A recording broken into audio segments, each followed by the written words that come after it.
சுல்தானியர்களையும் கரெக்டாக படிச்சிருக்கீங்க. இதான் ஃபஸ்ட்டு முன்னே இப்போ தான் கடைசி போகணுன்ற வரைக்கும் தெளிவாக வரிசையாக படிச்சிருக்கீங்க. ஆனால் சோழர்களை பொறுத்த வரைக்கும் நம்ம அப்படி படிக்க முடியாது. சரியா? ஏன் படிக்க முடியாது அப்படின்னா நிறைய பேர் வர்றாங்க. இன்னொன்று வரலாற்று சூழல்கள் மூலம் தானே இது தொகுக்கப்பட்டது. கல்வெட்டுகள் செப்பேடுகள் இது வழியாக தான் அது தொகுக்கப்பட்டுச்சு. போட்டாச்சா?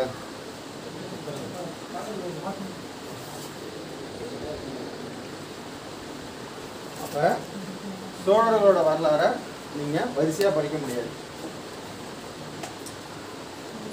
சோழர்களை பொறுத்த வரைக்கும் ரெண்டு விதமாக நீங்கள் படிக்கணும். ஒன்று முற்கால சோழர்கள், இன்னொன்று பிற்கால சோழர்கள். இதை இன்னொரு வகையாகவும் சொல்கிறாங்க. முற்கால சோழர்கள், இடைப்பட்ட சோழர்கள், பிற்கால சோழர்கள். அந்த இடைப்பட்ட சோழர்கள்ன்றது களப்பிரர் காலம். ஏன்னா சோழர்களின் இருண்ட காலம் அப்படின்னு அழைக்கப்படுறது என்ன? களப்பிரர் காலம். களப்பிரர்கள்னால தான் முற்கால சோழர்களோட வம்சம் அப்படியே தழைக்காமல் போயிட்டு அவங்க வந்து அடித்து காலி பண்ணிட்டு போயிட்டாங்க. அவங்க ஆட்சி பகுதியில் கொண்டு வந்துட்டாங்க. அப்போ சோழர்களின் காலத்தில் இருண்ட காலம்னு அழைக்கப்படுறது களப்பிரர் காலம். அதுவே பிற்கால சோழர் விஜயால சோழன் வந்து ஒரு வம்சத்தை ஏற்படுத்துறாரு. அவர் யாரை துரத்தி அடிச்சுட்டு அந்த வம்சத்தை ஏற்படுத்துறாரு? முத்திரையர்கள். சரியா? முத்திரையர்கள் இன்னைக்கு பேசுகிறோம்னா முத்திரையர்ன்ட்டு. அப்போ முத்திரையர்கள் தஞ்சாவூர் ஆண்டுட்டு இருந்தாங்க. தஞ்சாவூர் ஆண்டுட்டு இருந்த முத்திரையர்களை துரத்தி அடித்து சண்டை போட்டு பிரச்சனை பண்ணி விட்டுட்டு தான் பிற்கால சோழ வம்சத்தை யார் ஏற்படுத்துகிறா? விஜயால சோழன் ஏற்படுத்திட்டு அவர் என்ன சொல்கிறாருன்னா, நான் வந்து கரிகாலன் இருந்தார்ல அவரோட வம்சம் தான், அவரோட பரம்பரை தான் அப்படின்னு தன்னை அறிவிச்சுக்கிறார். புரியுதா? அப்போ கரிகாலன் அப்படின்ற வார்த்தை இருக்குல்ல, இந்த கரிகாலன் இவர் வந்து முற்கால சோழனா பிற்கால சோழன்? முற்கால சோழன். கரிகாலன் வந்து முற்காலத்தில் இருந்தார். அவரை பற்றிய வரலாறு எதுவும் தெரியுமா? கல்லணையா கட்டினார். சரியா? முக்கியமாக நமக்கு தெரிஞ்சது என்ன? கல்லணையா கட்டினார். சரி. வெண்ணி பரந்தலை போர். வெண்ணி பரந்தலை போர் அப்படின்ற ஒரு போரை மேற்கொண்டிருக்காரு. சரி, வேற முக்கியமாக இந்த ரெண்டு விஷயம் தெரியும். சரி, அவரை பற்றி பார்ப்போம். அதாவது இளஞ்சட் சென்னி அவரோட மகன் தான் கரிகாலன். இளஞ்சட் சென்னி கரெக்டு தானே? இளஞ்சட் சென்னியோட மகன் கரிகாலன். கரிகாலன் அவர் காலத்தில் தான் கல்லணையை கட்டினாரு. அந்த கல்லணையை ஆய்வு செய்தவர் யாரு? Arthur cotton. தமிழ் புத்தகத்தில் இருக்கும். ஆர்தர் காட்டன் அப்படின்னு ஒருத்தரை படிப்பீங்க. அவர் வந்து ஒரு பொறியாளர். சரியா? காவிரி டெல்டா பகுதிக்கு இன்சார்ஜ். அப்போதைக்கு ஆங்கில ஆட்சியின் கீழே அவர் தான் மேற்பார்வையிட்டார். அந்த கல்லணையை ஆய்வு செஞ்சார். கல்லணையில் ஏற்பட்ட பிரச்சனைகளை அவர் தீர்வு கொண்டு வந்தது அவர் தான். ஏன்னா மணல் திட்டுக்கள் மேலே அமைக்கப்பட்டிருந்தது தான் கல்லணை. அப்போ அந்த காலத்திலேயே ஒரு மணல் திட்டு மேலே இப்படி அசையாமல் ஒரு கல்லணையை எப்படி கட்டியிருக்காரு கரிகாலன் அப்படின்னு அவரே ஆராய்ச்சி பண்ணி என்ன பண்ணார்? ஆச்சரியப்பட்டார். யார்? Arthur cotton. அப்போ அந்த தொழில்நுட்பத்தை அவர் கற்றுக்கிட்டார். சரியா? ஆர்தர் காட்டன் என்ன பண்ணார்னா, கல்லணையில் அந்த மணல் திட்டு தானே, அந்த மணல் திட்டு வந்து நீரோட்ட பாதையிலலாம் தடுத்துட்டு இருந்தது. அப்போ நீரோட்டம் சரியா இல்லை. அப்போ கல்லணையை சீரமைச்ச பங்கு யாருக்கு உண்டு? Arthur cotton. அவருக்கு இந்தியாவில் என்ன சிறப்பு பெயர்? இந்திய நீர்ப்பாசன திட்டத்தின் தந்தை. சரியா? அவர் வந்து கல்லணையை என்ன அழைச்சாரு? கிராண்ட் அணைக்கட்டு அப்படின்னு அழைச்சாரு கல்லணையை. சரியா? சரி, இந்த வெண்ணி பரந்தலை போர் அப்படின்னு ஒன்று பார்த்தோம்ல. வெண்ணி பரந்தலை போர் பண்ணது யாரு? கரிகால சோழன். அந்த கரிகால சோழன் ஆப்போசிட்டா யாரெல்லாம் ஜெயிச்சாரு? சேர மன்னர் ஒருத்தரை, பாண்டிய மன்னர் ஒருத்தரை, 11 வேளிர் குல தலைவர்கள். வேளிர் குல தலைவர்கள்னு சொல்லலாம், இல்ல குறுநில மன்னர்கள்னு சொல்லலாம். அப்ப சேரரு, பாண்டியரு, 11 வேளிர் குல தலைவர், இது எல்லாரையும் யார் ஜெயிக்கிறா? கரிகாலன் ஜெயிக்கிறாரு. எப்ப ஜெயிக்கிறாரு? வெண்ணி பரந்தலை போர்ல ஜெயிக்கிறார். இதெல்லாம் நடந்தது சங்க காலத்துல. சரியா? இதுக்கப்புறம் வாகை பரந்தலை போர், அதை மேற்கொண்டதும் கரிகாலன் தான். சரியா? 9 குறுநில மன்னர்களை ஜெயிப்பார். அடுத்தது என்ன போர்? வாகை பரந்தலை போர், அதை மேற்கொண்டதும் கரிகாலன் தான். சரியா? அவரு ஒரு ஆக்சிடென்ட்ல கால் கருகிட்டோம். கால் கருகினதுனால அவருக்கு என்னென்ன பேர் இருந்தது? கரிகாலன். அவரோட இயற்பெயர் என்ன? திருமாவளவன். கரிகாலனுடைய இயற்பெயர் திருமாவளவன். சரி, கரிகாலனுக்கு பின்னாடி அவருக்கு ஒரு மகள் இருந்தாங்க. அவங்களோட பேர் தெரியுமா? ஆதிமந்தி. சரியா? ஆதிமந்தி அப்படின்னு ஒரு மகள் இருந்தாங்க. அவங்க சங்ககால புலவர்கள் அவங்களும் ஒருத்தவங்க. குறுந்தொகையில ஒரே ஒரு பாட்டு பாடியிருக்காங்க. அந்த ஒரு பாட்டு 31வது பாட்டா இருக்கு. குறுந்தொகையில 31வது ஒரே ஒரு பாட்டு மட்டும் தான் பாடியிருக்காங்க. யாரு? ஆதிமந்தி. இந்த ஆதிமந்திக்கும் ஆட்டனத்திக்கும் காதல் ஏற்பட்டது. அப்போ ஆட்டனத்தி ஆதிமந்தி அப்படின்னு ஒரு படைப்பு கூட நீங்கள் படிச்சிருப்பீங்க. அது இயக்குறது யாரு? கண்ணதாசன். ஆட்டனத்தி ஆதிமந்தி அப்படின்ற படைப்பை படைத்தவர் யாரு? கண்ணதாசன்.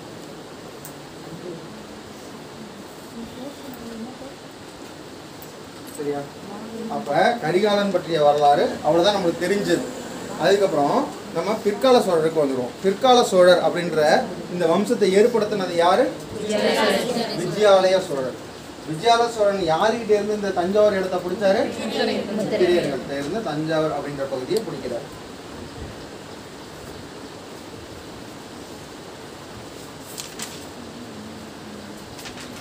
இந்த வம்சங்கள் வரிசையாக தெரிஞ்சிருக்கணும்ல.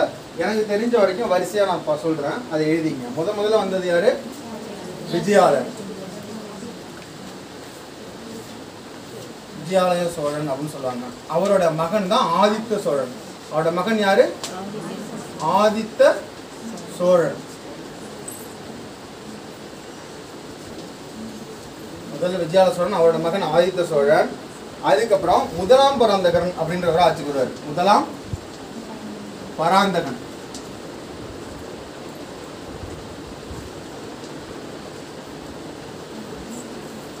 இவருக்கு அப்புறம் ஆட்சிக்கு வர்றது கண்டராதித்தன்.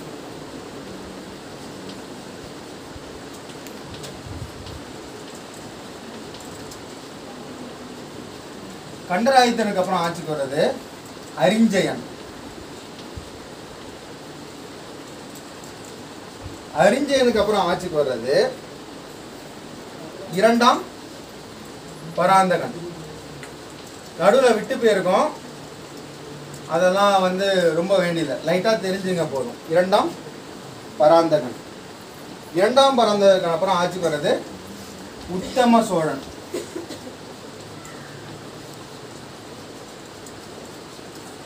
சரியா? உத்தம சோழனுக்கு அப்புறம் ஆட்சிக்கு வரவர் தான் யாரு? ராஜராஜன். சரியா? ராஜராஜன். ராஜராஜனுக்கு அப்புறம் ஆட்சிக்கு வர்றது ராஜேந்திரன்.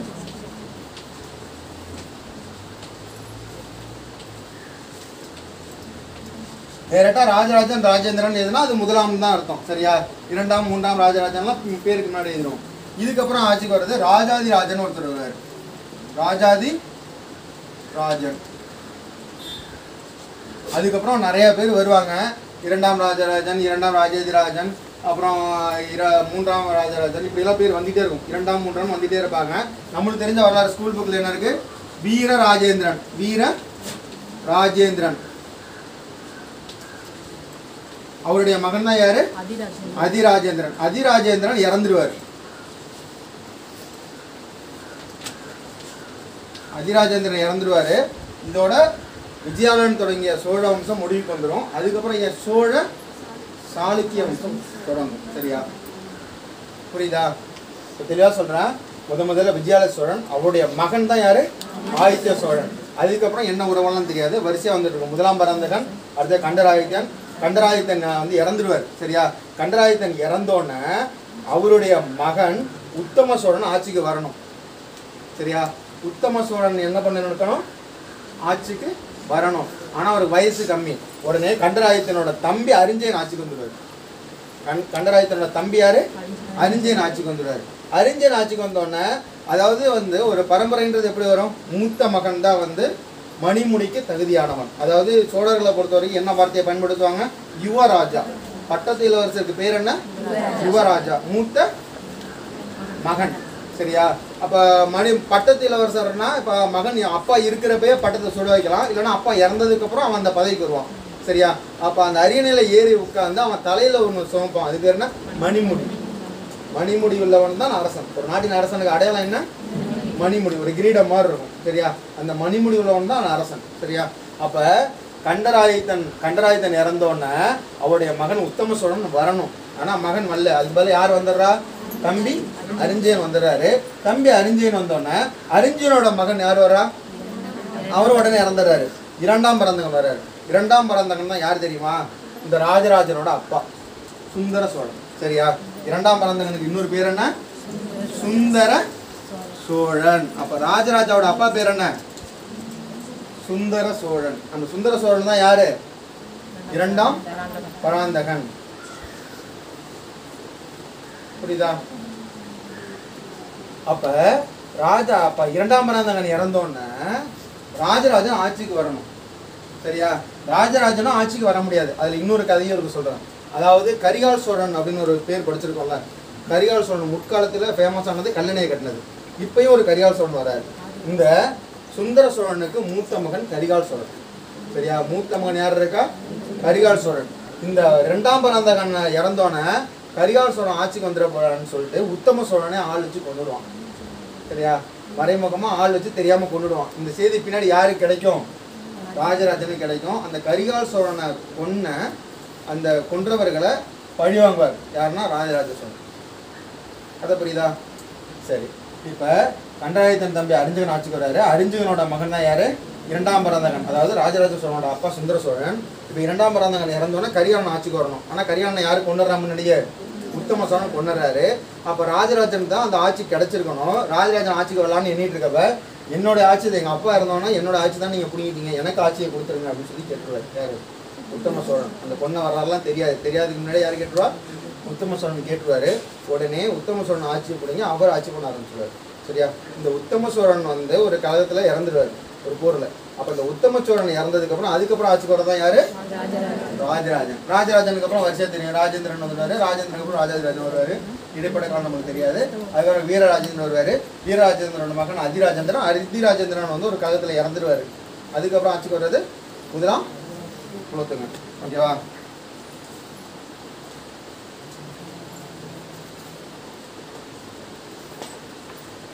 சரி, இதுல நம்ம ஒரே ஒரு விஷயம்தான் விஜயாலயன் பத்தி தெரிஞ்சுக்கணும். அதாவது பிற்கால சோழ வம்சத்தை நிறுவியவர் விஜயாலன். அவர் யார்கிட்ட இருந்து அந்த நாட்டை பிடுங்கினாரு? தஞ்சாவூரை உத்திரைகிட்ட இருந்து பிடுங்கினாரு. பிடுங்கிட்டு நான் கரிகாலன் வழியில வம்சத்தில் வந்தவன் தான் அப்படின்னு அறிவிச்சுக்காரு. இதை மட்டும் பண்ணது யாரு? விஜயாலன். அடுத்தது ஆதித்த சோழன். இந்த ஆதித்த சோழன் இருக்கார்ல, இவரு திருப்புரம்பியம் அப்படின்னு ஒரு போர். திருப்புரம்பியம்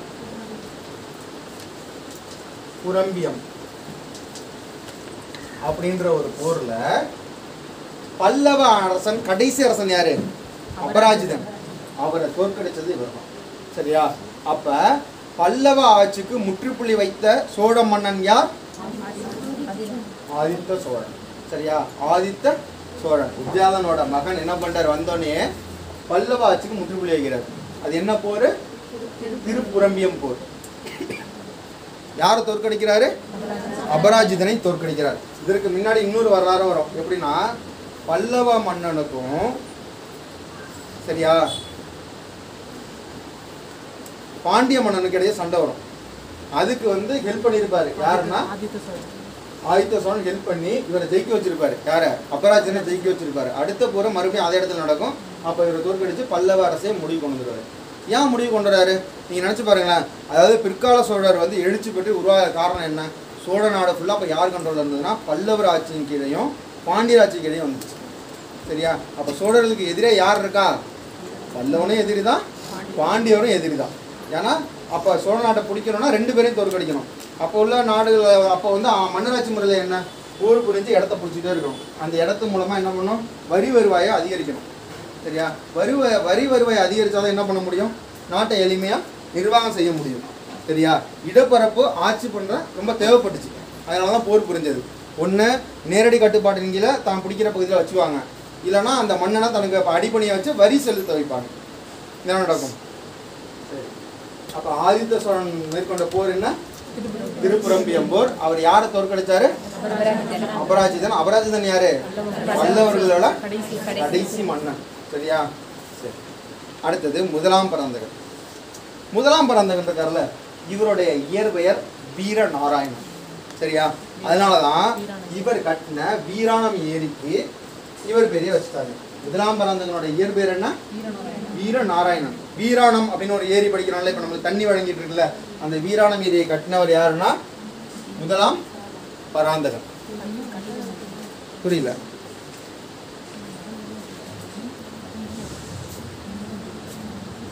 இந்த முதலாம் பராந்தகனுக்கு வேற என்னென்னலாம் பேர் உண்டுன்னா மதுரை கொண்டான் அப்படின்னு ஒரு பேர் உண்டு. சரியா, மதுரை கொண்டான் அப்படின்னு ஒரு பேர் உண்டு. ஈழம் கொண்டான் அப்படின்னு ஒரு பேர் உண்டு. மதுரையும் ஈழமும் கொண்ட கோப்பர கேசரி, மதுரையும் ஈழமும் கொண்ட கோப்பர கேசரி அப்படின்லாம் ஒரு பேர் உண்டு. எழுத வேணாம், உங்களுக்கு வேணா இதை அப்படியே நான் பிக்சராக போட்டு அனுப்பிடுறேன் என் நோட்டை. சரியா, அதனால் எழுத வேணாம், காதில் வாங்க போதும். சரியா, அப்போ இந்த முதலாம் பராந்தகனுக்கு என்னென்ன சிறப்பு உண்டு? மதுரை கொண்டான், ஈழம் கொண்டான், மதுரையும் ஈழமும் கொண்ட கோப்பர கேசரி. ஏன் மதுரை ஈழம் கொண்ட கோப்பர கேசரி ஒரே வாசகத்தில் வருது? அதாவது பாண்டியர்கள் மீது போர் தொடுக்க போகிறான் முதலாம் பராந்தகன். அப்போ அந்த மன்னன் போயிட்டு இருக்கப்ப பாண்டிய மன்னன் நாட்டை பிடிச்சிடறாப்புல. பிடிச்சோன்னா அவர் என்ன பண்ணுறாரு, தன்னோட மணிமுடி தான் ரொம்ப முக்கியம். என்ன, அந்த நாட்டோட அரசன்றதுக்கு என்ன காரணம்? அந்த மணிமுடியை தலையில் வச்சுக்கிட்டாலும் அந்த நாட்டோட அரசன். சரியா, இப்போ மும்முடி சோழன் அப்படின்னு ராஜராஜ சோழனுக்கு பேர் உண்டு. அப்போ அந்த நாட்டில் போயிட்டு அந்த நாட்டை வந்து போர் புரிஞ்சு ஜெயிச்சோன்னா அந்த மணிமுடியை எடுத்துடுவார். புரியுதா? அப்போ 3 நாட்டோட மணிமுடியை தான் எடுத்துக்கிட்டதுனால தான் அவருக்கு என்னன்னு பேர்? மும்முடி சோழன். புரியுதா? அப்போ மணிமுடி ரொம்ப அவசியம். பாண்டிய நாடு மீது போர் தொடுக்க போறாரு, மதுரையை கைப்பற்றிட்டாரு, மதுரை கொண்டான்னு பேர் வந்துடுது. அங்கே உள்ள மண்ணை என்ன பண்ணுறாரு, கடல் வழியாக இலங்கைக்கு தப்பிச்சு ஓடிடுறாரு. மணிமுடி அங்கே உள்ள இந்த விலை உயர்ந்த பொருட்கள்லாம் எடுத்துக்கிட்டு இலங்கைக்கு தப்பிச்சு போயிடுறாரு. இலங்கையை தப்பிச்சு போனோன்னா அந்த மண்ணை அடைக்கலம் கொடுக்குறான். அப்போ இலங்கையும் போய் கைப்பற்றுறாரு. ஈழம் அப்படின்ற பகுதியில் உள்ள மண்ணை கைப்பற்றி அங்கேருந்து அந்த மணிமுடி எல்லா பொருளையும் எடுத்துகிட்டு வந்துடுறாரு. புரியுதா? அதனால தான் மதுரை கொண்டான், இன்னொரு பேர் என்ன, ஈழம் கொண்டான். புரியுதா? சரி, இந்த முதலாம் பராந்தகன் தான் பொன் வேய்ந்த சோழன் அப்படின்னு அழைக்கப்படுறாரு. காரணம் என்ன? சிதம்பரம் நடராஜன் கோயிலுக்கு பொற்கூரை வேய்ந்தவர். அப்போ பொற்கூரை வேய்ந்தர்னா என்ன? அந்த மேலே வந்து ஒரு செப்பு தகடு இருக்கும், இல்லைன்னா பொண்ணு. நார்மலாக கோயிலுக்கு போனீங்கன்னா அந்த பீடம் இருக்கும்ல, கலசத்தை கீழே அந்த இடத்துல ஒன்று பொண்ணால் இருக்கும், இல்லை ஐம்பொண்ணு, இல்லை செப்பு, இதில் ஏதாவது ஒன்று இருக்கும். இவர் பொண்ணாலே என்ன பண்ணிட்டாரு, கூரையை வேய்ந்துட்டார். ஏன்? சிதம்பரம் நடராஜ கோயிலுக்கு. அதில் இன்னொரு சிறப்பு செய்தி என்னன்னா, சிதம்பரம் நடராஜன் அப்படின்னா என்ன, அவர் வந்து ஒரு ஆடல் அரசர். சரியா, ஆடல் அரசர். அவரை 4 கை வச்சு டிசைன் பண்ணாங்க. 4 கை இப்படி இருக்கும்ல, காலை தூக்கி நிற்பார், ரவுண்டாக அவர் சுற்றி அந்த வளையம்லாம் இருக்கும். அந்த நடராஜர் சிலை வந்து சோழர் காலத்தில் தான் உருவாக்கப்பட்டது. 4 கைகளுடன் கூடிய நடராஜர் சிலை யார் காலத்தில் உருவாக்கப்பட்டது? சோழர் காலத்தில் தான் உருவாக்கப்பட்டது. அந்த நடராஜருக்கு ஆடல் வல்லான் அப்படின்னு ஒரு பேர் உண்டு, நடனங்களின் அரசர் அப்படின்னு ஒரு பேர் உண்டு. நடராஜருக்கு, சிதம்பரம் நடராஜருக்கு என்ன பேர் உண்டு?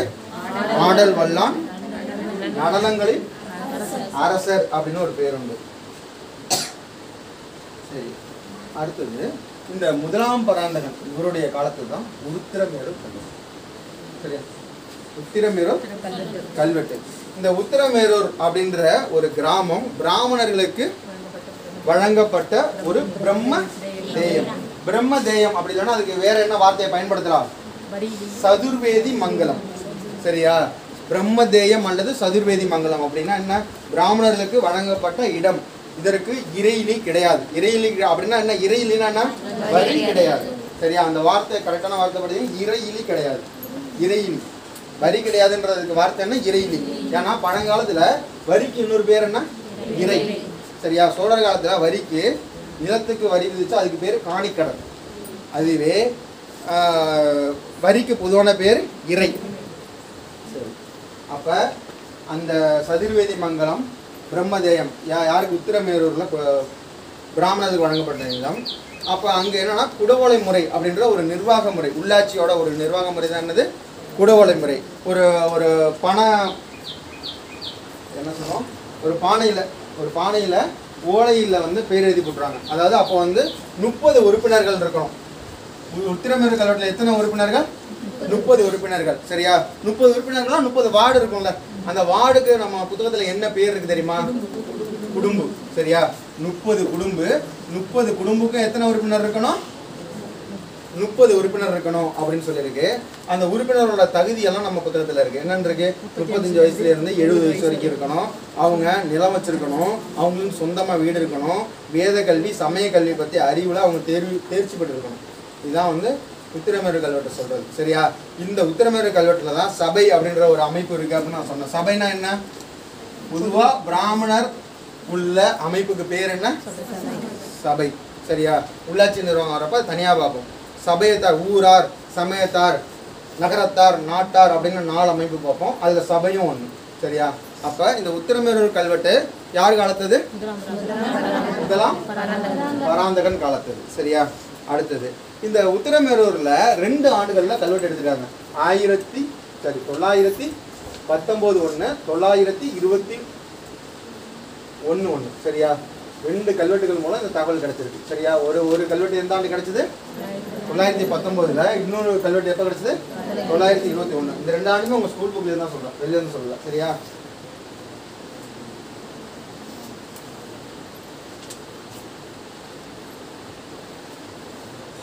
சரி, அடுத்தது இந்த முதலாம் பராந்தகன் இருக்கார்ல, இவர் ஒரு போர் மேற்கொண்டார். அந்த போர் பேரு தக்கோல போர். சரியா? தக்கோல போரில் இறந்த சோழ மன்னன் யார் அப்படின்னு கேட்டா யாரு? முதலாம் பராந்தகன். தக்கோல போரில் இறந்தவர் யாருன்னா ராஷ்டிரகூட மன்னன் 3ஆம் கிருஷ்ணன் தோத்துருவார். சரியா? ராஷ்டிரகூட மன்னன் 3ஆம் கிருஷ்ணன் தோத்துருவாரு. அங்கேயே இறந்துருவார் போர்க்காலத்திலேயே. தக்கோல போரில் இறந்த சோழ மன்னன் யாருன்னு கேட்டா முதலாம் பராந்தகன். எதிர்த்து போரிட்டவர் யாரு? 3ஆம் கிருஷ்ணன். அவர் எந்த மன்னன்? ராஷ்டிரகூட மன்னன்.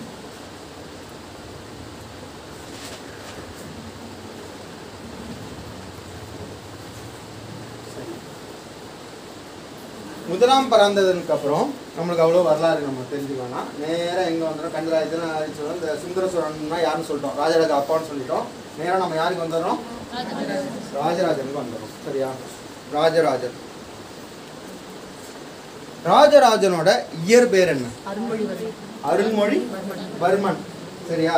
அருள்மொழி தேவன் அப்படின்னு சொன்னாலும் கரெக்டு தான். ஏன்னா சோழர் பரம்பரையில் என்ன பண்ணுவாங்க, அந்த மணிமுடி சூட போடுறப்ப அவங்க பேருக்கு பின்னாடி தேவன் அப்படின்ற வார்த்தையை பின்னொட்டா சேர்த்துக்குவாங்க அப்படின்னு புத்தகத்திலே இருக்கு. சரியா? அதனால தேவன் போட்டாலும் கரெக்டு தான். சரியா? மணிமுடி போட்டு அரியணை ஏறிய மன்னனுக்கு பின்னாடி என்ன வார்த்தை போடலாம்? தேவன்ற வார்த்தை போட்டுக்கலாம். சரி, இவர் மும்முடி சோழன் அப்படின்னு அழைக்கப்பட்டார்ல, அது யார் யாரை வென்றிருந்தா அந்த மும்முடி சோழன் அப்படின்ற வார்த்தை வந்திருக்கும்? சேர மன்னன் பாஸ்கர ரவிவர்மன், பாண்டிய மன்னன் அமர புஜங்கன், இலங்கை 5ஆம் மகிந்தன். இந்த 3 பேரை வென்றிருப்பாரு. அப்போ 3 மணிமுடி இவருக்கு கிடைச்சிச்சு. அதனால இவருக்கு என்னன்னு பேரு? மும்முடி சோழன். சரியா? நீங்கள் நம்ம பழசில் பார்த்தீங்கன்னா இவருக்கு முதலாம் பராந்தகனுக்கு பார்த்தீங்கன்னா இருமுடி சோழன். இதை அப்போ வரலாறு நீங்கள் இங்கே பார்க்கணும். முதலாம் பராந்தகன் யார் வென்றாரு? மதுரை வந்துட்டாரு. இன்னொன்று எங்கே போய் ஈழத்தை வந்துட்டாரு. அப்போ இருமுடி சோழன்னா யார்? முதலாம் பராந்தகன். எந்த நாட்டை வெல்றாங்களோ அந்த நாட்டு மணிமுடியை எடுத்துட்டு வந்துட்டா அவங்களுக்கு அந்த முடிச்சோழன். எத்தனை முடி இருக்கோ அத்தனை முடிச்சோழன். சரியா? அப்போ மும்முடி சோழன் அழைக்கப்பட்டவர் யாரு? ராஜராஜன். யார் யாரை வென்றிருக்காரு? சேர மன்னன் பாஸ்கர ரவிவர்மன், பாண்டிய மன்னன் அமர புஜங்கன், இன்னொன்று இலங்கை 5ஆம் மகிந்தன். 3 பேரை வென்றதுனால மும்முடி சோழன் அப்படின்னு அழைக்கப்படுறாரு. இது இல்லாமல் இவருக்கு என்னென்ன பேர் உண்டுன்னா ஜெயங்கொண்டான். ஜெயங்கொண்டான்ற பேர் எதனால் வந்திருக்கும்? சரி சார், மதுரை போய் வெற்றி பெற்றார், மதுரை கொண்டான். கங்கை போய் வெற்றி கொண்டா கங்கை கொண்டான். ஜெயங்கொண்டான்னு ஏன் பேர் வந்திருக்கு? போரிடமெல்லாம் வெற்றி பெற்றார், எங்கேயுமே தோக்கலை. சரியா? ராஜராஜன் போரிடமெல்லாம் வெற்றி, எங்கேயுமே தோக்கலை. அப்போ ஜெயம்னா என்ன அர்த்தம்? வெற்றி. அப்போ ஜெயங்கொண்டான்னு ஒரு சிறப்பு பேர் உண்டு, ஜெயம் கொண்டான். சரியா? கேரளாந்தகன். இந்த கேரளாந்தகன்ற வார்த்தை வரப்போ எனக்கு ஞாபகம் வரும். நான் எப்படி தஞ்சாவூர் பெரிய கோயில் போனப்ப கேரளாந்தகன் நுழைவாயில் வழியாக உள்ளே செல்லும்போது அப்படின்னு வரும். அந்த ஃபஸ்ட்டு நுழைவாயிலுக்கு பேர் கேரளாந்தகன் அப்படின்னு வார்த்தை வரும். அப்போ எனக்கு புரியாது, எதுக்கு தமிழ்நாட்டில் கோயில் கட்டிட்டு கேரளாந்தகன் நுழைவாயில் வச்சாலும் எனக்கு புரியாது, சின்ன பிள்ளையா இருந்தப்ப. அப்போ எனக்கு அப்போ தான் புரிஞ்சுது. ஆக கேரள நாட்டில் போய் ஜெயிச்சதுனால கேரளாந்தகன், அதோட ஞாபகமாக தான் இந்த நுழைவாயிலுக்கு என்னென்னு பேர்? கேரளாந்தகன். அப்பயே அந்த மன்னன் வச்சிருப்பார், ராஜராஜன் வச்சிருக்கலாம். சரியா? அடுத்தது சிங்களாந்தகன். சிங்களாந்தகனா என்ன? சிங்கள பகுதியை வெற்றி பெற்றார். இலங்கையில் சிங்கள பகுதி, அதாவது வரலாற்றில் பார்த்தீங்கன்னா பழைய வரலாறு புத்தகத்தில் எப்படி இருக்கும் அப்படின்னா, இலங்கையின் வடபகுதி மற்றும் வெற்றி பெற்றார் ராஜராஜன், இலங்கை முழுவதையும் வெற்றி பெற்றார் ராஜேந்திரன் அப்படின்னு இருக்கும். சரியா? இலங்கையின் வடபகுதியை மட்டும் வெற்றி பெற்றார் ராஜராஜன், முழுசை வெற்றி பெற்றது யாரு? ராஜேந்திரன் அப்படின்னு இருக்கும். ஆனால் புது புத்தகத்தில் அப்படி கொடுக்கல. ஏன்னா எல்லா வெற்றிகளுக்கும் இப்போ ராஜராஜன் வெற்றி பெறுறது எல்லாத்துக்கும் காரணம் யாராக தான் இருக்க முடியும்? ராஜேந்திரன் தான். ஏன்னா ராஜராஜனோட பக்கத்திலே உட்காந்து ஆட்சி பண்ணது 1012 இருந்து 14 வரைக்கும் 1012 இருந்து 1014 வரைக்கும் 2 ஆண்டுகள் குடியிருந்து ஆட்சி பண்ணியிருக்காரு. இருந்தாலும் எல்லா படையெடுப்புகளையும் தளபதியே யார் தான் போவார்? மகன் ராஜேந்திரன் தான் போவார். அப்போ ராஜராஜன் பெற்ற வெற்றிகள் எல்லாத்துக்குமே ஓரளவுக்கு காரணமாக இருக்கிறது யார் தான்? ராஜேந்திரன் தான். சரியா? அப்போ சிங்களந்தகன், சிங்கள பகுதியை வெற்ற பெற்றதால் சிங்களாந்தகன். நம்ம புத்தகத்தில் கவனித்து பார்த்தீங்கன்னா இலங்கையோட வடகிழக்கு பகுதி ராஜராஜ சோழன் வெற்றி பெற்றாரு. அதனால அந்த வடகிழக்கு பகுதிகளுக்கு மும்முடி சோழ மண்டலம் அப்படின்னு ஒரு பேர் உண்டுன்னு. சரியா? வடகிழக்கு பகுதிக்கு இன்னொரு பேர் என்ன? இலங்கையின் வடகிழக்கு பகுதிக்கு பேர் என்ன? மும்முடி சோழ மண்டலம். சரி, அடுத்தது பாண்டிய குலசனி அப்படின்னு ஒரு பேர் உண்டு. யாருக்கு? ராஜராஜனுக்கு. பாண்டிய குலசனி தெரிஞ்சுங்க. சிவபாத சேகரன் அப்படின்னு ஒரு பேர் உண்டு. சிவபாத சேகரன் ஏன் பேர் இருந்ததுன்னா, இவர் ஒரு சிவனடியார், சிவனை வழிபடுறவர்.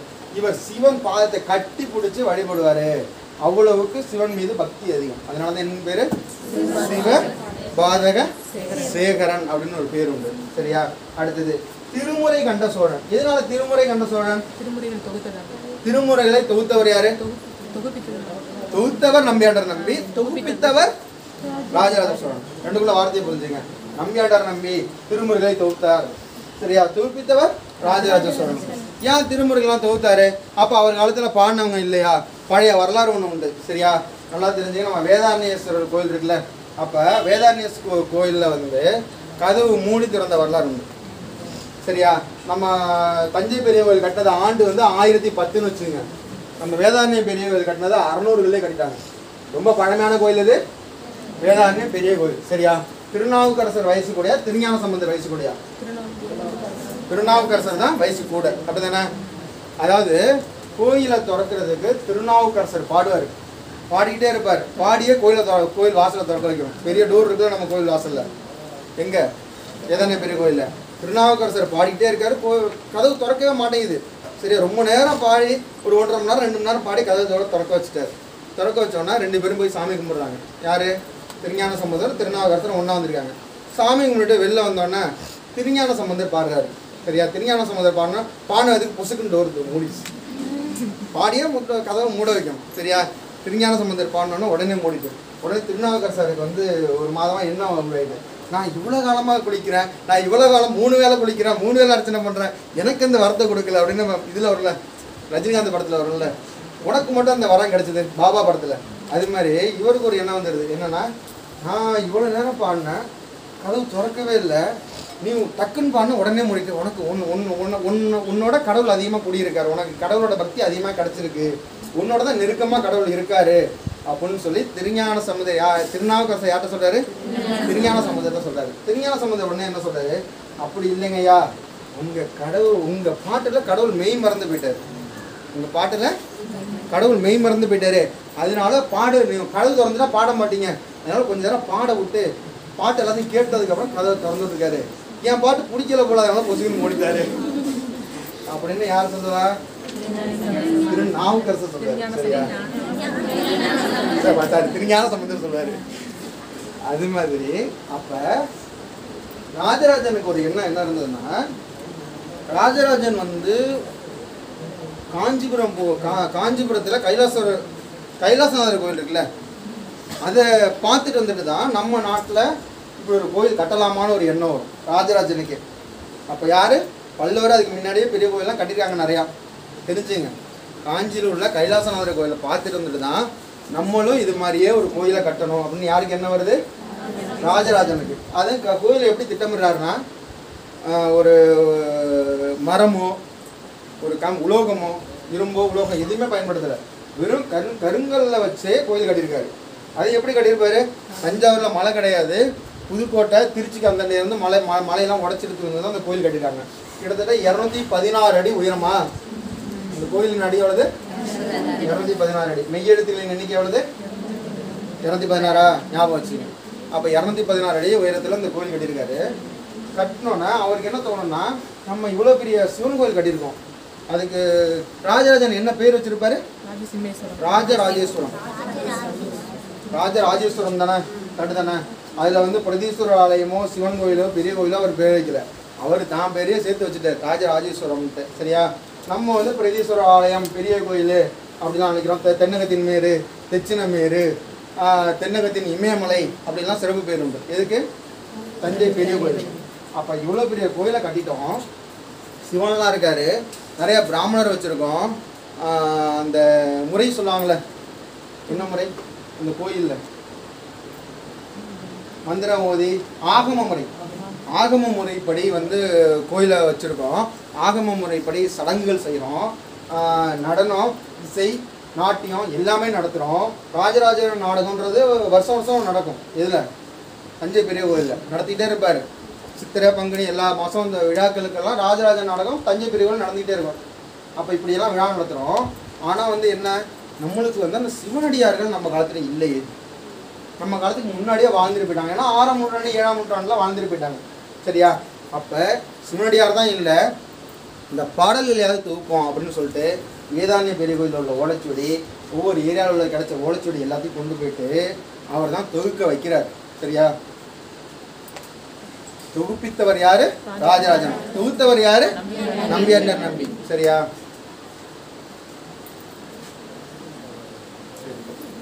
பிரகதீஸ்வரர் ஆலயம் கட்டுறாரு. கட்டுறப்ப குஜ்ர மல்லன், அந்த ஆலயத்தோட தலைமை சிற்பி பேர் என்ன? குஜ்ர மல்லன். இந்த குஜ்ர மல்லன்ல இருந்து சரியா எடுபடி வேலை செய்யற எல்லா வேலையாட்களுக்கும் ராஜராஜன் பட்டம் வழங்குவார். சரியா? இன்னும் சொல்ல போனா அங்க வருஷ கணக்காக வேலை நடக்கும்ல. முடி திருத்துவர் ஒருத்தர் கோயிலே உட்காந்துருப்பாரு. எல்லாருக்கும் முடி வளர்ந்துட்டே இருக்கும்ல, எல்லாருக்கும் முடி திருத்துவர் வரைக்கும் அந்த பட்டத்தை கொடுப்பாரு. சரியா? தன் பேரையே பணியாற்றிய அனைத்து நபர்களுக்கும் பட்டமாக வழங்கினது யாரு? ராஜராஜன். எந்த கோயிலுக்கு? தஞ்சை பெரிய கோயிலுக்கு. அதே மாதிரி பழங்காலத்தில் ஒரு கோயில் இருக்குன்னு வச்சுக்கலாம். அந்த கோயிலுக்கு கொடை வழங்கியோர், நன்கொடை வழங்கியோர், இப்போ நம்ம உபயம் அப்படின்னு பேரை போட்டு ஸ்டிக்கரில் அடித்து மாட்டிட்டு வரோம்ல கோயிலெல்லாம். ஒரு இந்த அடிக்கிற மேளமாக இருந்தாலும் சரி, ஒரு டம்ளர் வாங்கி வைத்தாலும் பேர் எழுதிடுறோம். அதே மாதிரி பழங்காலத்தில் என்ன பண்ணுவாங்கன்னா, அந்த பொருளை பேர் எழுத மாட்டாங்க, கல்வெட்டில் பேர் எழுதுறாங்க. இவர் இந்த பொருளை இவ்வளவு கொடுத்தாரு அப்படின்னு சொல்லிட்டு அவர் பேர், அவர் வழங்கிய நன்கொடைகள் எல்லாமே எதில் இடம்பெற்றோம்? கல்வெட்டில். இது சோழ காலத்தில் முக்கியமாக இருந்துச்சு. சரியா? அதே மாதிரி இந்த வேலை பார்த்த எல்லாருடைய பேரும் எதில் இருக்குன்னா அந்த தஞ்சாவூர் பெரிய கோயில் கல்வெட்டிலே இருக்கு. இத்தனை பேர் வேலை பார்த்தாங்க அப்படின்னு எல்லார் பேரையும் எழுதிட்டார். சரியா? அந்த கோயில் கட்டிய எல்லா நபர்களுடைய பேரும் எதில் இருக்கு? தஞ்சாவூர் பெரிய கோயிலில். இதை செய்ய வச்சது யாரு? ராஜராஜன். ராஜராஜன் பட்டம் கொடுத்தது யாரு? அவரே தான் எல்லா பணியாளர்களுக்கும்.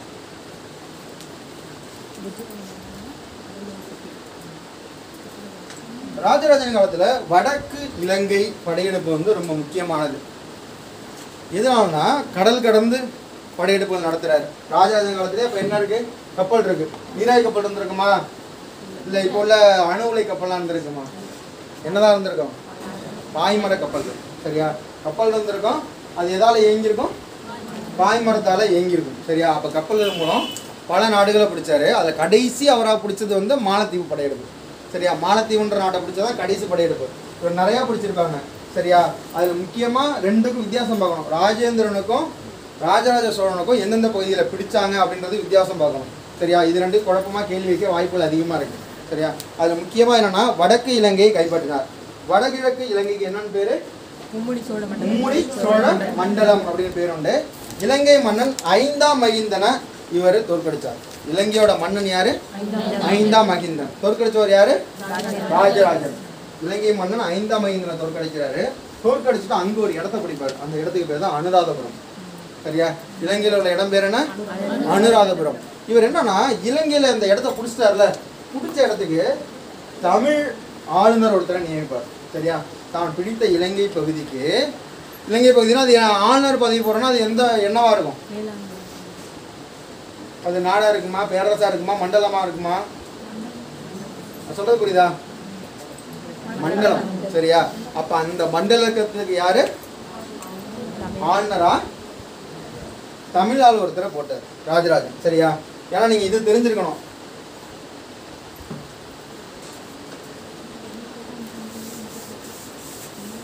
நிர்வாக முறை லைட்டா தெரிஞ்சுக்குவோம்.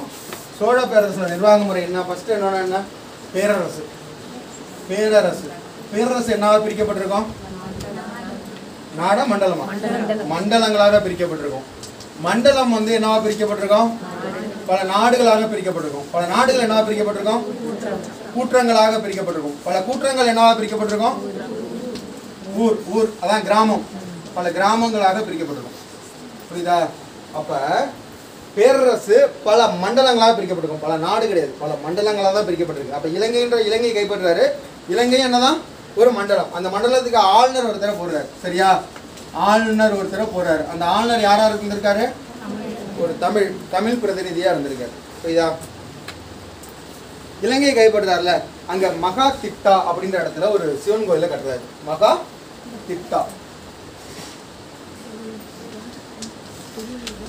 திட்டா அப்படின்ற இடத்துல ஒரு சிவன் கோயிலை கட்டுறாரு. அந்த சிவன் கோயிலுக்கு அங்க என்ன பேருன்னா சிவ தேவாலய் அப்படின்னு பேர் இருக்கு. பொதுவா சிவன் கோயில்னு சொல்றோம்ல, அங்க சிவன் தேவாலயம் அப்படின்னு சொல்றாங்க. அதுக்கும் ராஜராஜேஸ்வரம் தான் பேர் வைக்கிறார். புரியுதா? அந்த மகாதிட்டா இலங்கையில கட்டப்பட்ட கோயிலுக்கு இவர் என்ன பேர் வைக்கிறாரு? ராஜராஜேஸ்வரம். இலங்கைக்கு இவர் போர் தொடுக்க போறாருல, போர் தொடுக்க போறப்பெல்லாம் அங்க உள்ள பௌத்த மடாலயங்கள் இருக்கும்ல, அது எதையுமே தொடவிட மாட்டார். சரியா? அதை இப்போ போர் தொடுக்க போறா என்ன ஆகும்? போராட்டத்துலாம் கட்டுறாங்க என்னென்ன இருக்கோ எல்லாத்தையும் இடிச்சுட்டு தான் போவாங்க போர் வீரர்கள். அங்கே என்ன பண்ணணும்? கழகத்தை ஏற்படுத்தணும், அவங்களை பயப்பட வைக்கணும். அப்போ என்ன பண்ணலாம்? ஏதாவது ஒரு பொருளை உடச்சா பயந்துருவாங்க. அப்போ அவங்கள அடிக்கணும், இல்லைன்னா ஏதாவது ஒன்று உடைக்கணும். இதெல்லாம் போர்ல முறை. அப்போ பௌத்த விகாரங்கள் எதையுமே நொறுக்கக்கூடாது, உடைக்கக்கூடாது அப்படின்னு சொல்றாரு ராஜராஜன். எதர்ச்சியா தெரியாம நடந்துட்டா கூட அதை மறுசீரமைச்சு கொடுத்துட்டு வந்துடுவார். எங்க? இலங்கையில. இதை சொன்னது திரிகோணமலை கல்வெட்டுல இது இருக்கு. இந்த கதை இப்படிலாம் நடந்துச்சு அப்படின்ற இந்த கதை எதுல இருக்குன்னா திரிகோணமலை. திரிகோணமலை எந்த பகுதியில் இருக்கு? இலங்கை நாட்டில் தான் இருக்கு. அந்த கல்வெட்டுல இருக்கு.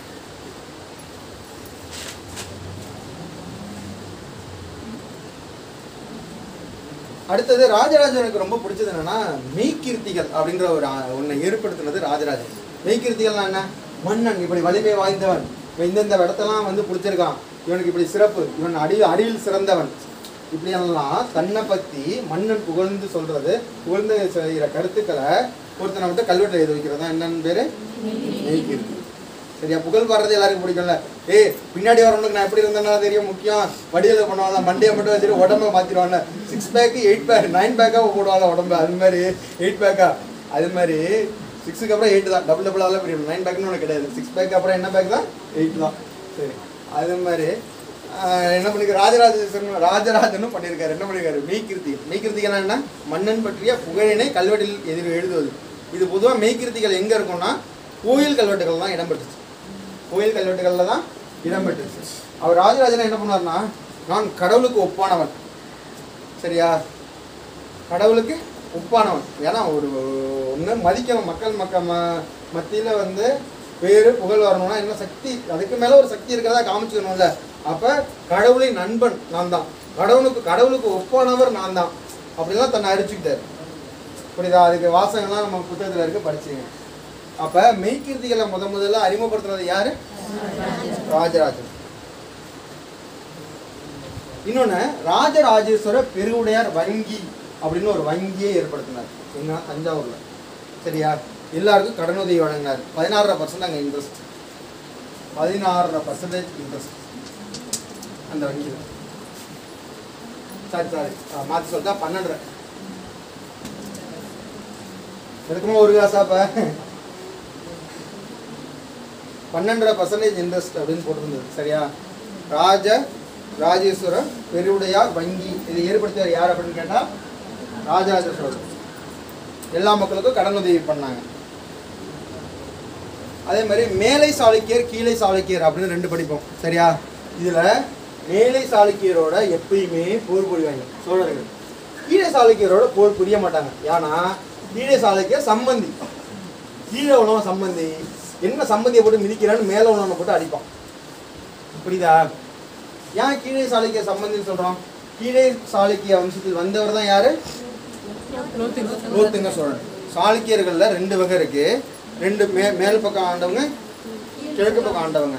அதில் மேலை சாளுக்கியரோட எப்பயுமே போர் புரிவாங்க, கீழே சாளுக்கியரோட திருமண பந்தங்கள் வச்சுக்குவாங்க. சரியா? சோழர்கள். அதனால மேலை சாளுக்கியருடன் போர் செஞ்சிருப்பார். யாருன்னா ராஜராஜன். அவங்க நம்ம ஸ்கூல் புத்தகத்தில் 1003ஆம் ஆண்டுன்னு இருக்கும். மேலை சாளுக்கியருடன் ராஜராஜன் 1003ஆம் ஆண்டு போர் மேற்கொண்டார். அதுவே வந்து ராஜேந்திர சோழனுக்கு 1009 இருக்கு. சரியா, 1009ஆம் ஆண்டு ராஜேந்திர சோழன் போவார்.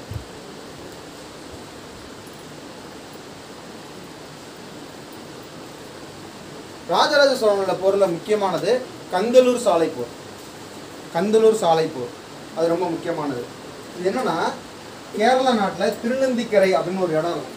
இந்த போரை மேற்கொண்டுட்டு திருநந்திக்கரையில் என்ன பண்ணுற, வருஷம் வருஷம் எனக்கு பிறந்த நாளுக்கு நீ பர்த்டே பார்ட்டி கொண்டாடுற அப்படின்னு அறிவிச்சிருவார். சரியா, திருநந்திக்கரை, கேரளா நாட்டின் திருநந்திக்கரையில் ராஜராஜனோட பிறந்த நாள் வருடம் வருடம் விழாவாக எடுக்கப்படும்.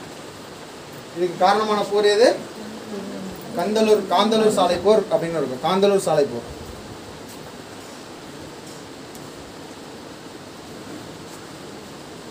ஆயிரத்தி 12 இருந்து 1014 வரைக்கும் 2 பேரும் சேர்ந்து தான் ஆட்சி பண்ணாங்க. மகனையும் ஆட்சி பொறுப்பை வச்சார்ல. அப்ப ராஜேந்திர சோழனை அனுப்பிவிட்டுருவார். நீ போயிட்டு என்ன பண்ற, மேலே சாலைக்கிற போய் பிடிச்சிட்டோ, இடத்தெல்லாம் பிடிச்சிடுன்றாரு. அப்போதான் ராஜேந்திர சோழன் போய் என்ன பண்ணார், துங்கபத்திர நதிக்கரை வரைக்கும் அந்த ஆட்சியை பிடிச்சிடுவார். சரியா, துங்கபத்திர நதி தான் ரொம்ப முக்கியம். அந்த பகுதி காவேரி மாதிரி அங்கே துங்கபத்திரை, அந்த துங்கபத்திரை ஆற்றுல போய் ஆற்றங்கரையில் தான் அவங்க ஆட்சி நடைபெறுது. அந்த நதிக்கரை வரைக்கும் இடத்த பிடிச்சிட்டு வந்துடுவார். யாரு? ராஜேந்திரன்.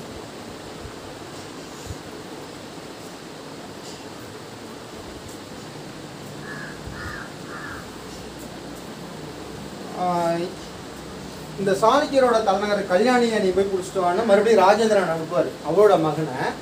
அவர் கல்யாணி பகுதியை பிடிச்சிட்டு வர்றப்ப தான் என்னன்னா, அங்கே இந்த துவாரபாலகர் சிலை எடுத்துட்டு வந்துடுவார். அந்த துவாரபாலகர் சிலை தான் எங்கே இருக்குன்றது கும்பகோணம் தாராசுரம் கோயிலில் வாயில் காவலர் அந்த வாசலை வச்சிருவாங்க. துவாரபாலகருக்கு இன்னொரு பேர் என்ன? வாயில் காவலர். சரியா, ஏன்னா அந்த சாளுக்கியரோட தொடர்புடைய இன்னொரு செய்தி வரும்.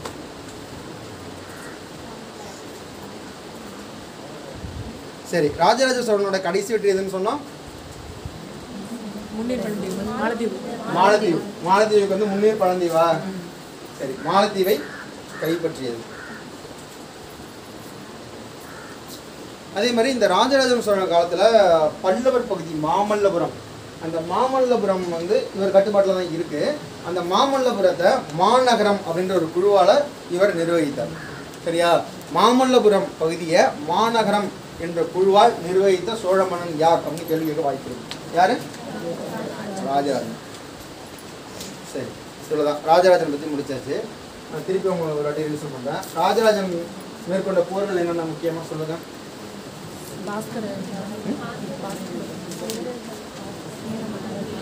அதான், அது என்ன சாலை? காந்தலூர் சாலை போறா? சரி,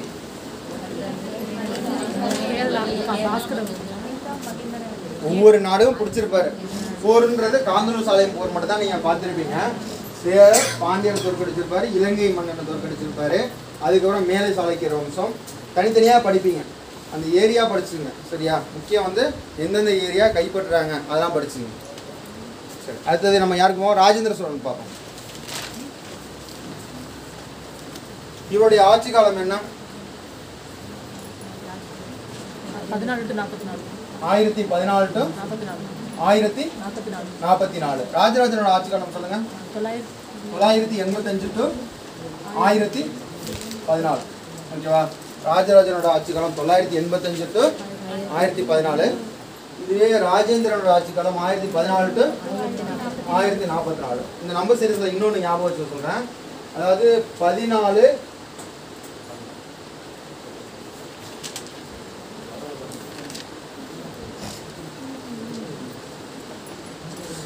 நம்பர் இங்கே பார்த்த மாதிரி இருக்கா?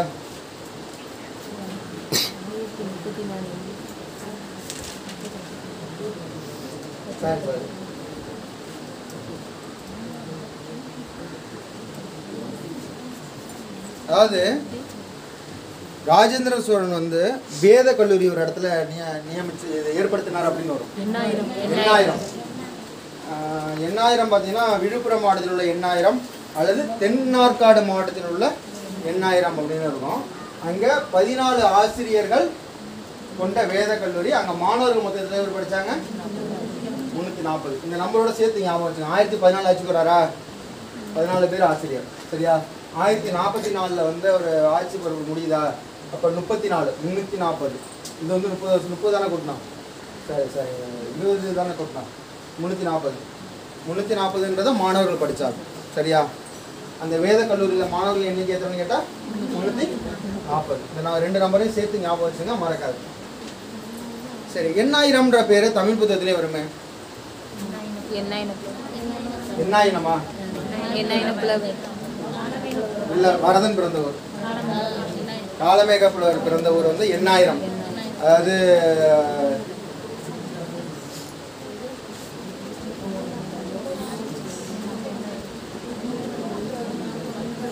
அது வேற. அதாவது எப்படின்னா டவுட் சொல்லுவாங்க, கும்பகோணம் அருகில் உள்ள நந்தி கிராமம் அல்லது விழுப்புரம் அருகில் உள்ள எண்ணாயிரம் என்பர் அப்படின்னு வந்துடும். சரியா? காலமேக புலவர் வரதன் பிறந்த ஊர்.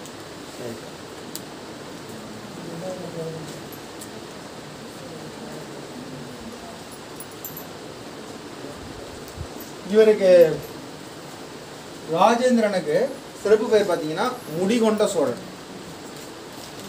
சார் மும்முடி சோழன் சொன்னீங்க, ஓகே. அவர் 3 முடியை போய் எடுத்துட்டு வந்துட்டாரு, அவர் மும்முடி சோழன். யார்? ராஜராஜன். இவருக்கு ஏன் சார் முடிகொண்ட சோழன் பேர் இருந்தது? ஏன் முடி கொண்ட முடிய? அப்போ தந்தை ஆட்சியில் இருக்கிறப்பயே ஒரு 2 வருஷம் இவருக்கு என்ன பண்ணியிருப்பாங்க, ஏன் ஆட்சியில் அப்படின்னு சொல்லிடுவார். அப்போ முடிகொண்ட சோழன், அதனால தான் அந்த பேர் வருது, முடிகொண்ட சோழன். இவர் படையெடுப்பிலேயே மிக சிறந்ததா எதை சொல்லுவாங்க? கங்கை கொண்டான். கங்கை கொண்டான் அப்படின்னு பேர் இருக்கு. எதனால கங்கை கொண்டான்? இந்தியாவின் வடக்கு பகுதி மீது போர் தொடுப்பாரு, அப்படிதானே? எந்த ஆண்டுன்னு தெரியுமா?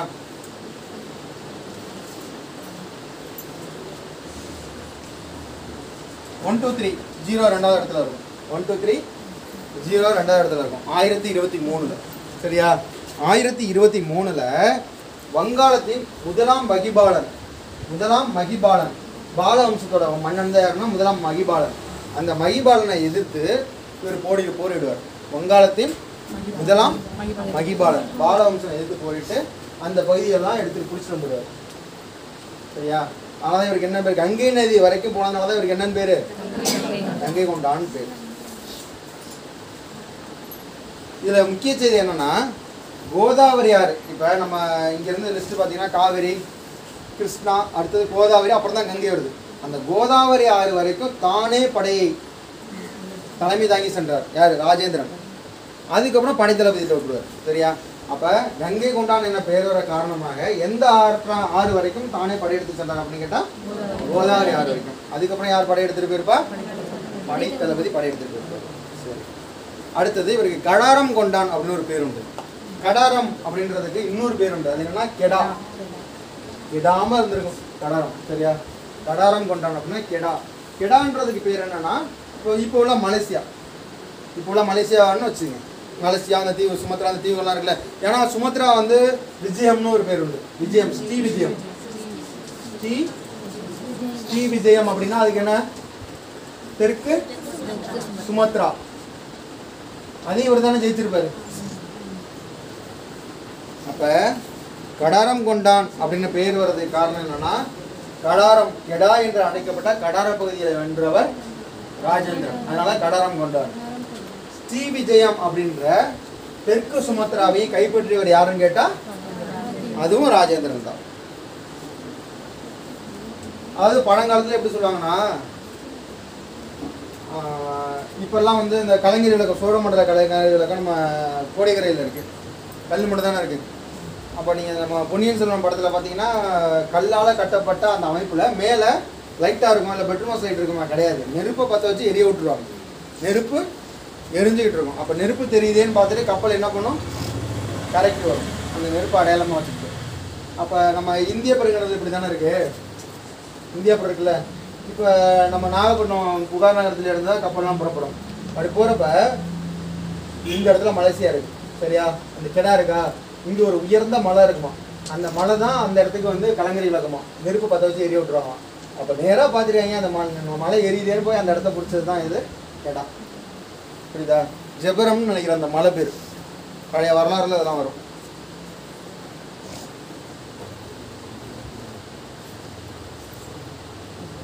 சரி, அப்போ ஸ்ரீ விஜயம் தெற்கு சுமத்ரா வென்றிருக்காரு. இந்திய பெருங்கடலின் பேரரசர் அப்படின்னு அழைக்கப்படுறவர் ராஜேந்திர சோழன். ஏன்னா சோழ வம்சத்திலேயே கப்பல் படையில் சிறந்து விளங்கிய மன்னன் யாருன்னு கேட்டால் யாரை சொல்லலாம்? ராஜேந்திர சோழன் தான். அப்போ இந்திய பெருங்கடலின் பேரரசன் அழைக்கப்பட்ட யாரு தான்? ராஜேந்திர சோழன் தான். இவருக்கு பண்டித சோழன் அப்படின்னு ஒரு பேர் உண்டு. பண்டித சோழன்னா நல்லா படித்த மன்னன், சரியா? பண்டித சோழன் அப்படின்னு ராஜேந்திர சோழனுக்கு ஒரு பேர் உண்டு. சோழ வம்சத்தில் படித்த மன்னன், நல்லா படித்த மன்னன் யாரு? ராஜேந்திரன். சரி, இப்போ கரிகால சோழன் ஆட்சி காலத்தில் உறையூர் தலைநகரம். உறையூருக்கு வந்து கோழிகள் அதிகம் உள்ள நகரம்னு பேர் உண்டா? கோழிகள் கோழி மாநகரம். கோழி மாநகரம்னு சொன்னாலும் உறையூர்னாலும் ஒன்று தான். அப்போ கரிகால சோழன் ஆட்சி காலத்தில் உறையூர் தலைநகரமாக இருந்திருக்கு. சில காலம் புகார் நகரமும் தலைநகரமாக இருந்திருக்கு, சரியா? புகார்னா என்ன? இப்போ உள்ள மயிலாடுதுறை மாவட்டத்தில் உள்ள பூம்புகார் தான் என்னன்னு பேர்? புகார். புகார் அல்லது புகார், இல்லைன்னா காவிரி பூம்பட்டினம். காவிரி புகும்பட்டினம். காவிரி தான். அதாவது போய் சோலையெல்லாம் செழிப்படைச்சிட்டு விரிஞ்சிடுது. எப்பயுமே டெல்டா பகுதி எங்கே உருவாகும்?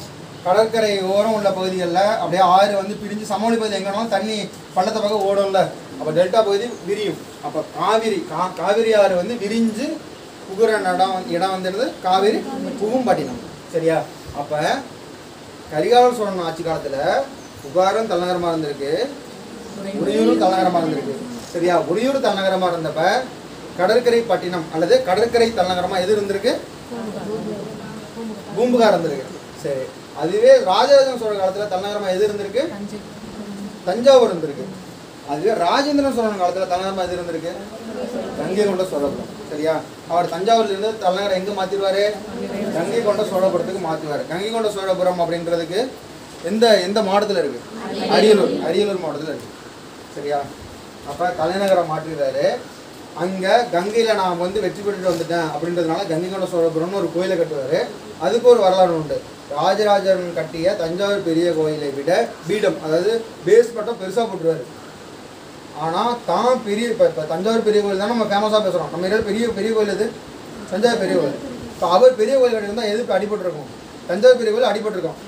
ராஜேந்திரன் சோழன் அவர் காலத்தில் பெரிய கோயிலை கட்டினார். கோயில் எங்கே உள்ளது? கங்கை கொண்ட சோழபுரத்தில் உள்ளது அப்படின்னு நம்ம பேசுவோம்.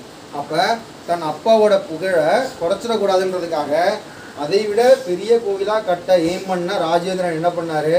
பெரிய பேஸ்மெண்ட்டாக போட்டாலும் கோயிலை சின்னதாக குறுக்கி கட்டிட்டார், சரியா? இப்போ தஞ்சாவூர் பெரிய கோயில் ஹைட் வந்து இப்படி இருக்குன்னா இது அகலமாக டக்குன்னு குறுகலாக இருக்கும். எது? கங்கை கொண்ட சோழபுரம். அப்போ அங்கே ஒரு கங்கை கொண்ட சோழபுரம்ன்ற ஒரு கோயிலை கட்டுறாரு. அங்கே ஒரு ஏரியும் கட்டுறாரு. அந்த ஏரிக்கு பேர் என்ன? சோழகங்கா, சரியா? கங்கை கங்கா இது மாதிரி வார்த்தை வந்து அது யாரோட தொடர்புடைய வார்த்தை?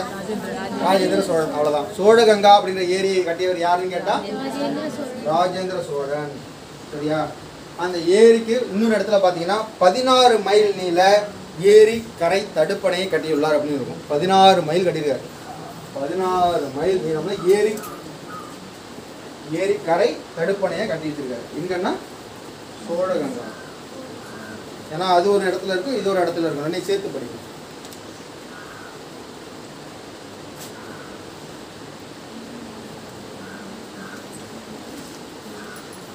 அப்போ தலைநகரை கங்கை கொண்ட சோழபுரத்துக்கு மாத்துறாரு.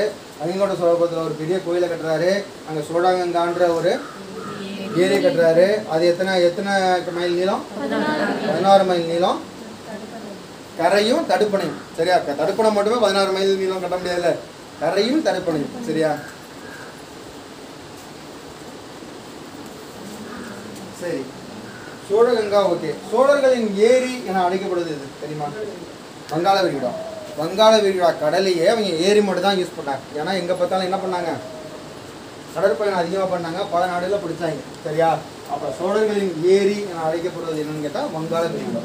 இந்த பேர் இப்போ வந்திருக்கும், அவர் அப்போ வச்சுருக்க மாட்டாங்க. வங்காள விரிகுடா பேரே எப்போ தான் வந்திருக்கோம்? இப்போ நம்ம உருவாக்கியிருக்கோம், சரியா? இது பிற்கால வரலாறு.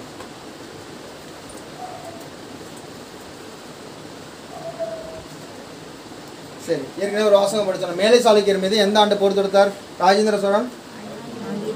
1003. ராஜராஜன் 1009 ராஜேந்திரன், சரியா? 1003 ராஜராஜன், 1009 ராஜேந்திரன். இதுக்கு இடையில என்னன்னா நீங்க ரெண்டு படிச்சிருப்பீங்க. 1012-14 வந்து இவர் கல்யாணியை வந்து பிடிக்கிறதுக்கு போயிருந்தாரு. யார் அனுப்பியிருப்பா? தன்னோட மகன் அனுப்பியிருப்பார். யாரு? ராஜேந்திரன். சீனாவுக்கு முதல்ல வணிக குழுவை அனுப்பியவர் ராஜேந்திர சோழன். இது முக்கியமான விஷயம். சீனாவுக்கு முதல்ல வணிக குழுவை அனுப்பிய சோழன் யாருன்னு கேட்டா ராஜேந்திர சோழன். சரியா? அப்ப இந்தியா மேப் இப்படி இருக்குல்ல, இதை பார்த்தோம்னா நம்ம சோழன்னா நம்ம இவ்வளவு தானே இருக்கோம். சரியா? கனரா பகுதி வந்து களப்பிரர் ஆண்டது. சரியா? அதுவே பாண்டிய மன்னன் ஆண்டது வந்து மதுரை இந்த பகுதி. இது சேரர் பகுதி. தொண்டை மண்டலம்ன்றது யார் பகுதி? பல்லவர் பகுதி. அப்ப ராஜராஜன் ராஜேந்திரன் காலத்துல இது எல்லாத்தையும் யார் கையில தான் இருக்கு? சோழ கையில தான் இருக்கு. சரியா? இது இல்லாம இவர் எது வரைக்கும் போயிட்டாரு? கங்கையோட சோழபுரம் பகுதி வரைக்கும் போயிருக்காரு. சரியா? அது இல்லாம இங்க மாலத்தீவு வந்து ராஜராஜன் வந்துட்டாரு. இலங்கையை ஃபுல்லா வந்துட்டாங்க. இங்க அந்தமான் நிக்கோபார் தீவும் இங்க கண்ட்ரோல்ல இருக்கு. சுமத்ரா தீவு வந்துடுது. கெடா வந்துடுது. கடாரம் வந்துடுது. புரியுதா? இவ்வளவு பகுதிகள் யாரு கண்ட்ரோல்ல இருக்கு? சோழ கண்ட்ரோல்ல இருக்கு. அப்ப சோழர் ஆட்சியில அதிக ஆட்சி பகுதியை தன் கட்டுப்பாட்டின் கீழ் வைத்தவர்னு கேட்டா யாரை சொல்லலாம்? ராஜேந்திரன் சொல்லலாம். ஏன்னா ஆப்போசிட்டையும் சொல்லுவாங்க. தன் பகுதியெல்லாம் இழந்தது. இப்ப இவர் பிடிச்ச பகுதியெல்லாம் இழந்துருவார். யார் தெரியுமா?